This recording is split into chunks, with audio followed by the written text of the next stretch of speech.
Solo Leveling. Chapter 1.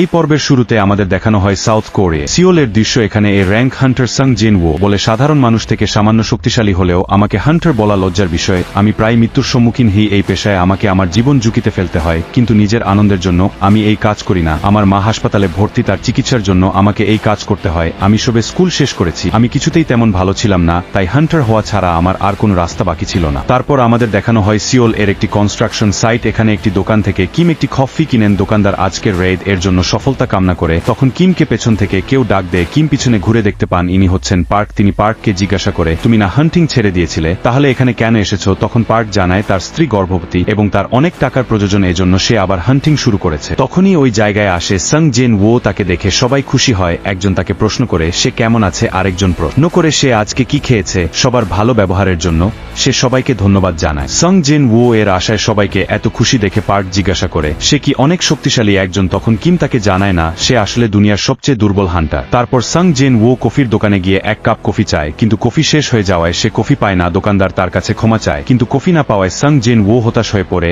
এমন সময় সাং gen ওো কে পিছন থেকে একজন ডাক দেয়। পিছনে ঘুরে দেখতে পায় এটি হচ্ছে জু হি। তখন জু হি সাং জেন ওো কে জিজ্ঞাসা করে, তুমি আবার আঘাত পেলে কিভাবে? তখন সাং জেন ওো জানায় গতবার সে অনেক হাই র্যাঙ্কিং হান্টারদের সঙ্গে রেড এগিয়েছিল। তারা যেহেতু অনেক শক্তিশালী ছিল, তাই তারা তাদের সাথে কোনো হেলার নেয়নি, তার জন্যই আমি আঘাতপ্রাপ্ত হয়েছি এবং কিছুদিন হাসপাতালও ভর্তি ছিলাম। জু হি রাগ করে বলে তারা শক্তিশালী হলেও তাদের একটা হেলার নেওয়ার দরকার ছিল। তখন জু হি সাং জেন ওো কে আরো সাবধান হতে বলে। এমন সময় সাং জেন ওো উঠে দাঁড়ায় এবং বলে, গেট এর সামনে চলো। সেখানে দাঁড়িয়েছিলেন সং তিন।